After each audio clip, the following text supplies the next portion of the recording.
नमस्कार शेतकरी बांधवांनो, ITC मार्समध्ये आपले स्वागत आहे। आज आपण बघूया टरबूज या प्लॉटवर आलेला आहोत। तर याला कोणी टरबूज किंवा कोणी कलिंगड असे सुद्धा म्हणतात। तर ही 1 एकरमध्ये टरबूजची लागवड केलेली आहे। लागवड 25/12/2024 ला झालेली आहे।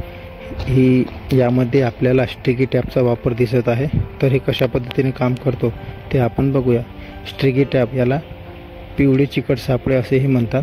तर हे 2 कलरमध्ये असतात, एक तर पिवळा कलर आणि दुसरा तर निळा कलर।